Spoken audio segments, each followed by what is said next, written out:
outside. Joe Biden, the president of the United States, was here campaigning for Gavin Newsom. Kamala Harris in the Bay Area was here. You saw commercials from Barack Obama, from Elizabeth Warren. You saw money coming in from outside for Larry Elder, too, perhaps a third of all the number of contributors who have given to his campaign.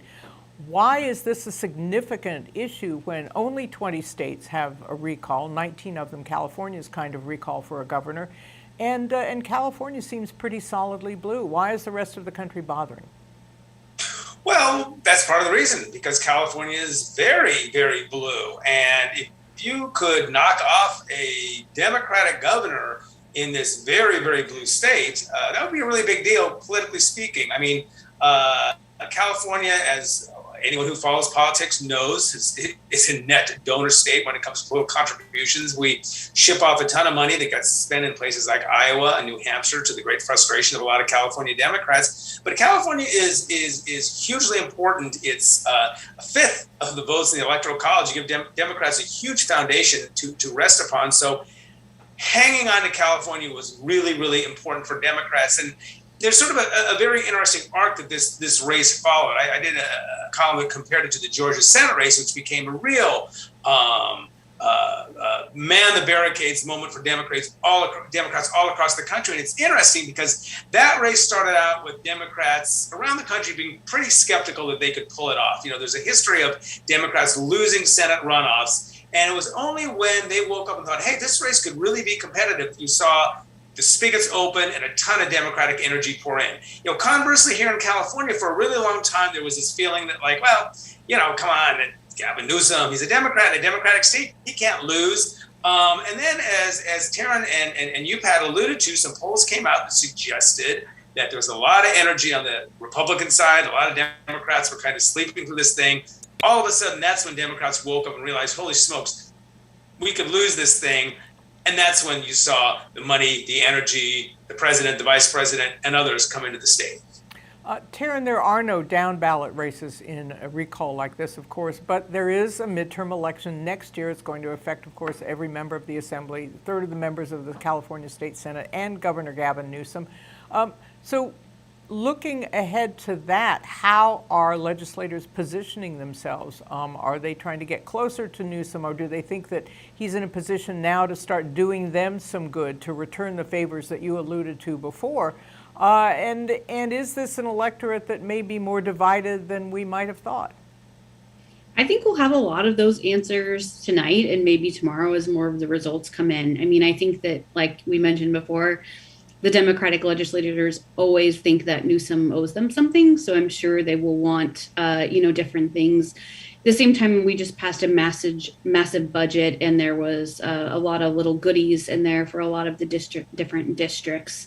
But I also think it depends if they're in generally blue areas, if they're in more red areas of the state, or, what have become a lot of purple areas. So I think that'll really kind of depend on how they latch onto this, how they mimic some of the same kind of framing that he has put on it in terms of making this recall be against Republicans.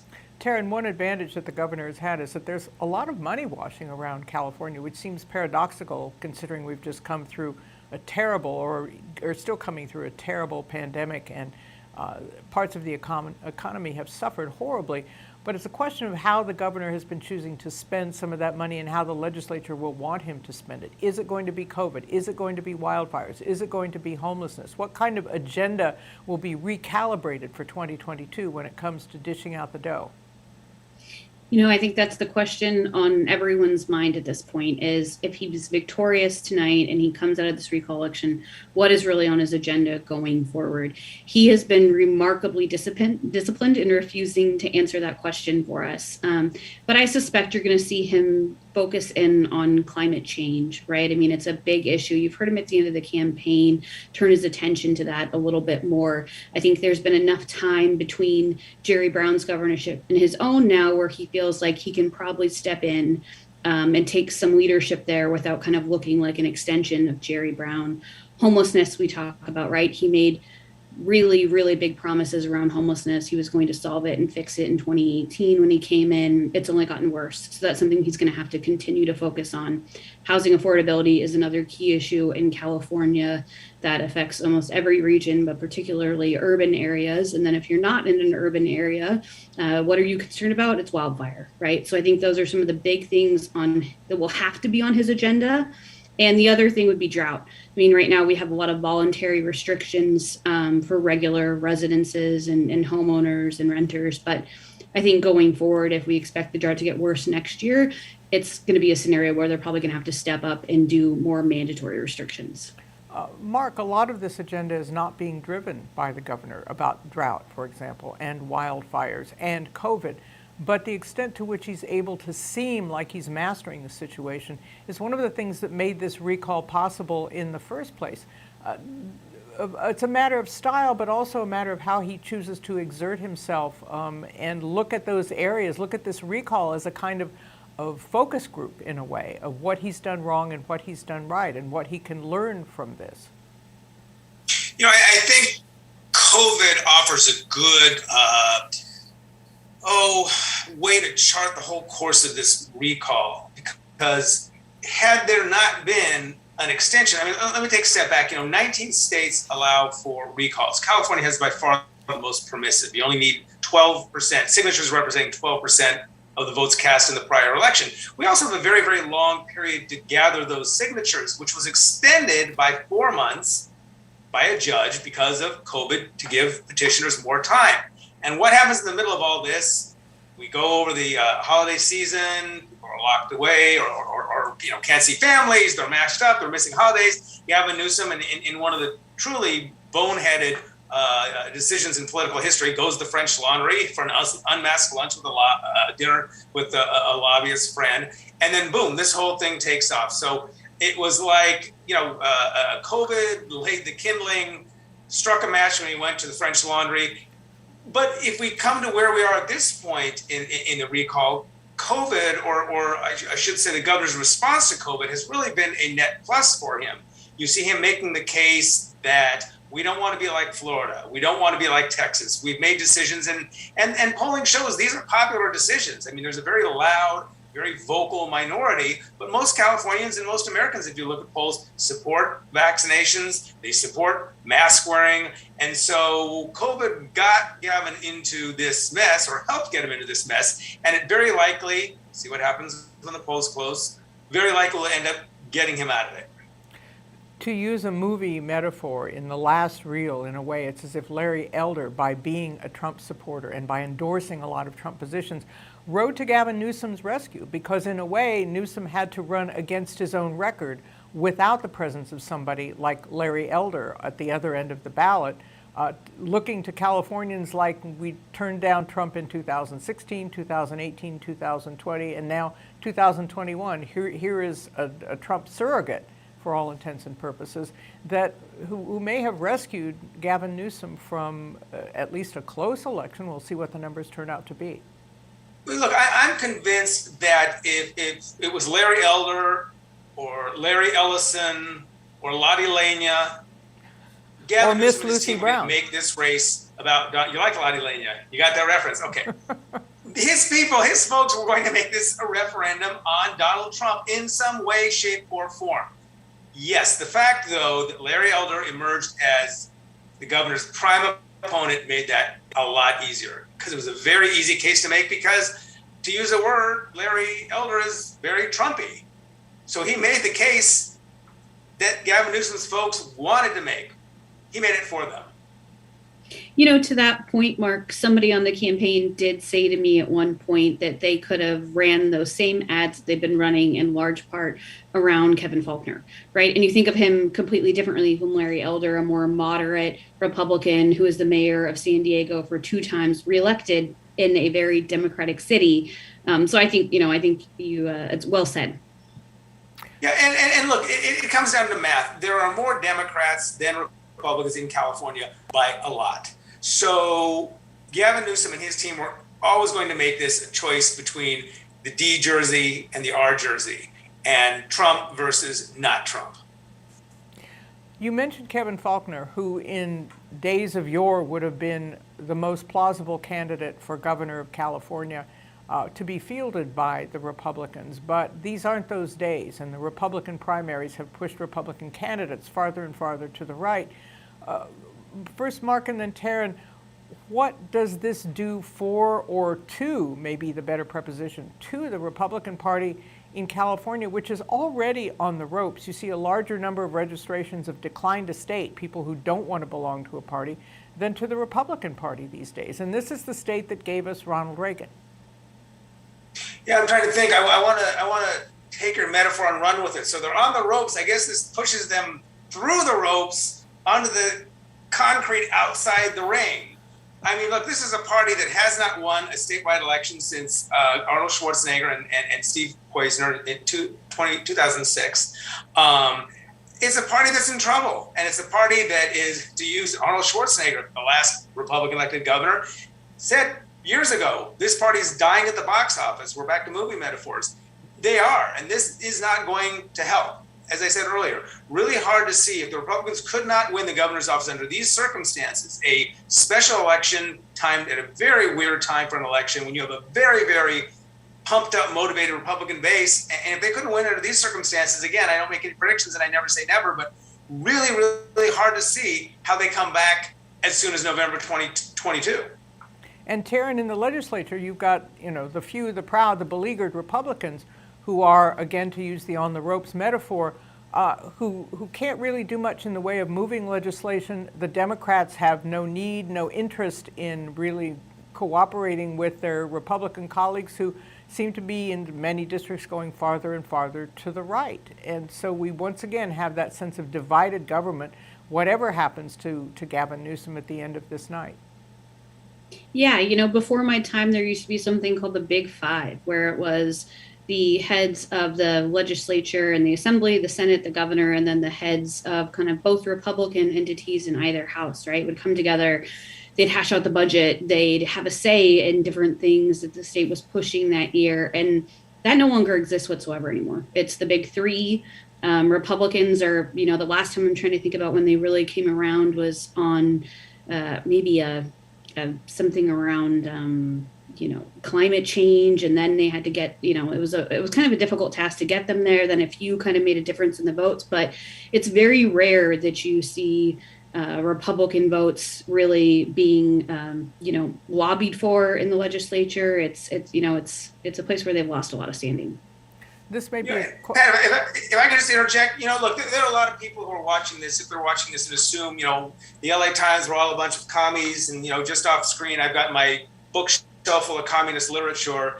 I mean, it's important to have a viable and a vibrant two-party system in California. And I think part of the reason we saw this recall is because there are a lot of people in California who feel disenfranchised, who feel that they're not represented in Sacramento, who feel that they don't have a voice in Sacramento under normal circumstances, through legislation, through the way we normally operate. And so this recall, for some of them, was an opportunity to try and assert their voices.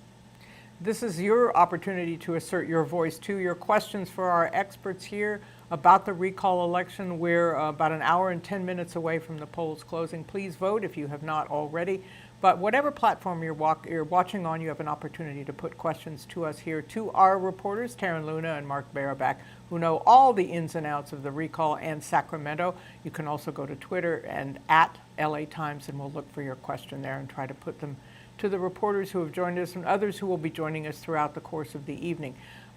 Taryn, one thing we saw in Washington after Joe Biden won the presidency is that all the Democrats in Capitol Hill were saying, all right, now it's time for my agenda. And each of them had, and still has, a different agenda. And there were questions certainly raised by Republicans about Joe Biden being pulled or pushed to the left by members of Congress and constituent groups on Capitol Hill. What about Gavin Newsom? If he wins, will he figure he's been doing everything right and doesn't need to change? Will members of the legislature say, okay, now's the time to put up or shut up on this program or that one, as you alluded to earlier? What may he change for the next year and a month before his actual reelection campaign? The governor and the legislature share a lot of priorities, right? You have a lot of progressives in the legislature. The things he campaigned on in 2018 were pretty progressive. So I think they have a lot of shared ideas and values and hopes for what they could push. I think what we're really watching is kind of contrary to the past, whether Newsom really steps up and pushes things through the legislature in the same way we saw Jerry Brown. I mentioned the gas tax earlier. I don't know that there was a legislator who wanted to do that when he pushed it through a number of years ago. And we haven't really seen that kind of leadership from the governor.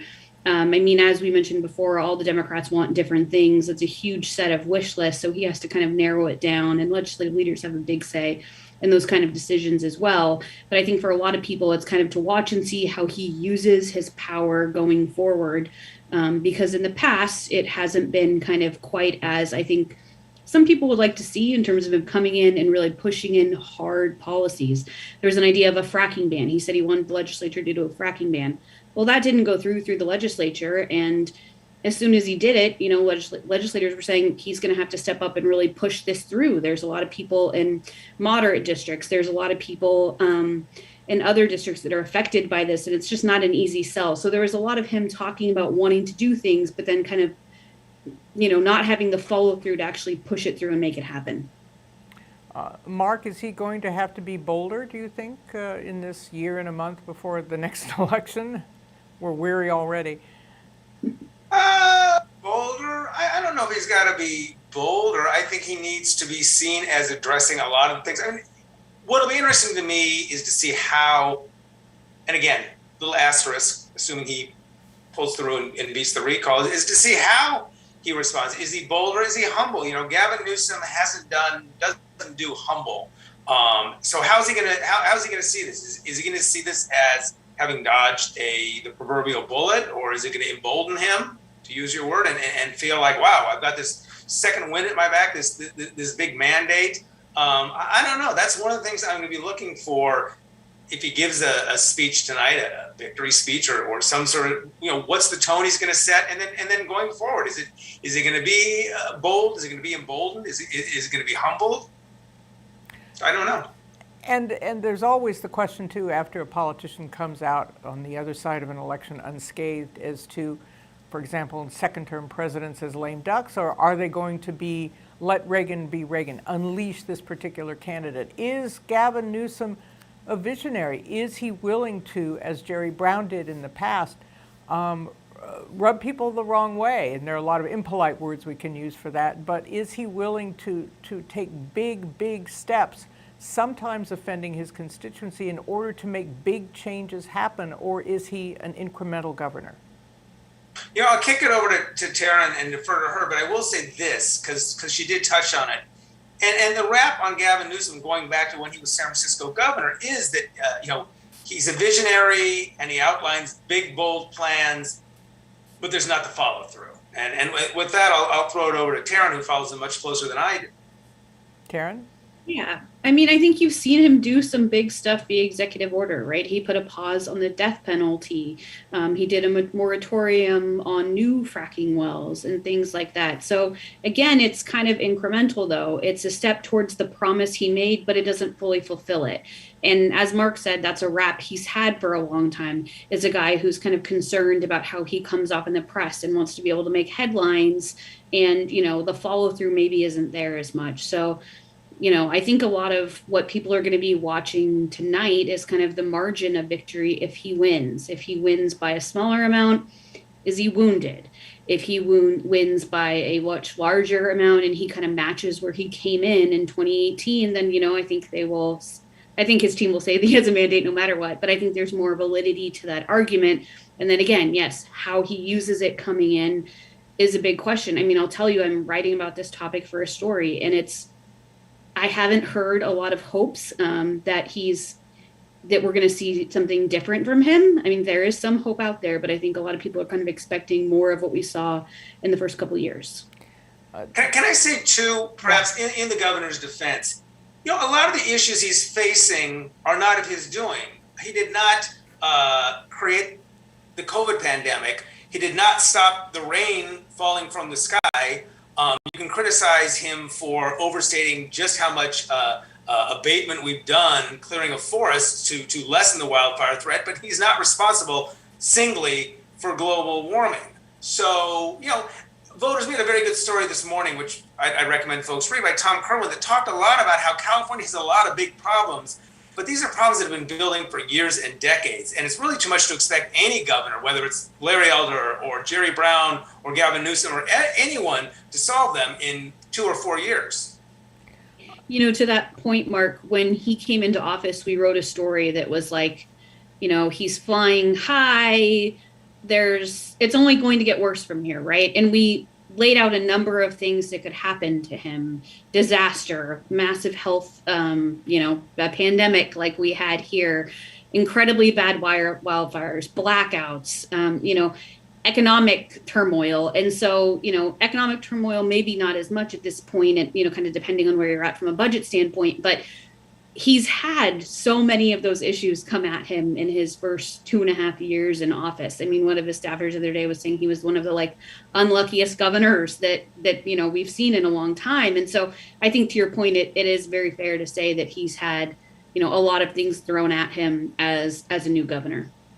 So Taryn, if he does come through this, who will he be beholden to? Who helped him survive this? And is it really Larry Elder at the top of that list?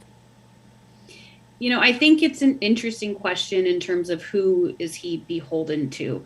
Unions came up big for him in this election. I think his campaign is doing a lot of taking credit for the ground game. But, as much as a few months ago, I was hearing that they weren't putting a lot of focus on the ground game, and unions were pushing them and putting a lot of pressure on them to pay some attention to it, as unions really have had thousands of people out on the street knocking on doors and making calls.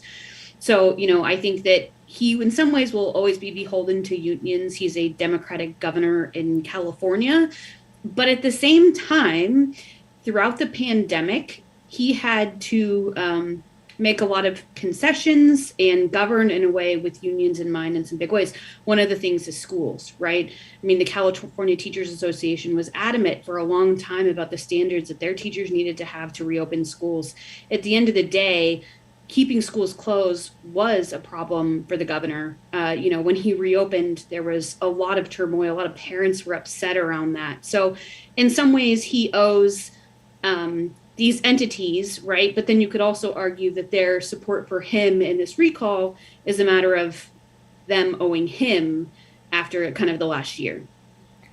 Mark, I want to wrap up with a perennial California question, which is about the distribution of political power. The Bay Area and Democrats have held sway for a long time. In Southern California, the last 3 Republican governors have been Southern California's Pete Wilson in San Diego, George Deukmejian from Long Beach, Arnold Schwarzenegger from LA. Is this state of affairs going to continue, that political power is so concentrated within parties that are admittedly weak but still manage to exert a lot of leverage? Well, it's interesting. You touched on something. I mean, a lot of it goes to identity. It's almost sociological, is that the word I'm looking for, in terms of how people think of themselves? I mean, I've lived in both Northern and Southern California, and when you live in Northern California, so much of culture and news and everything sort of emanates and radiates from San Francisco. So if you live in, Solano County or Napa or wherever, Alameda, the San Francisco mayor. They're a familiar face in person to you. So when Kamala Harris, not a mayor, but a figure, runs for statewide office, or Gavin Newsom, there's much more of identification with him, I have found, than if, a Southern California politician runs. Orange County feels very distinct from LA. LA feels very distinct from San Diego. That has worked to the benefit, historically, for Northern California politicians. I mean, even though most of the voters, you say, are in Southern California, most of the political clout has been in Northern California. I mean, will that change? We'll just have to see who emerges and where from. Well, thank you both for letting me pick your considerable political brains. Taryn Luna in Sacramento, Mark Barra back in the Bay Area, both veterans covering California politics. Mark is a columnist and Taryn as a reporter there in the Sacramento Bureau. And we're going to, I hope, be hearing more of your insights tomorrow in the paper and overnight. They're going to work you as hard as they can to keep you analyzing and writing about what's happening in the gubernatorial recall race in California. The polls close in 1 hour. And in a little bit, we're going to be back with our editor who can help you navigate the LA Times website to find out the results as they come in, minute by minute, second by second. You think it was hard clicking for a COVID vaccine? It's going to be very easy clicking for the results in the California gubernatorial primary. Break down all the demographics, follow the numbers, and show you how to do it right along with us. So this is the LA Times newsroom. We are covering this wall to wall, the gubernatorial recall election, the second in 20 years in California. You can send your questions to us on whatever platform you're watching us on Twitter. It's at LA Times, and we'll try to get them answered and get them to the reporters in question with your questions. I'm Pat Morrison. We'll see you soon.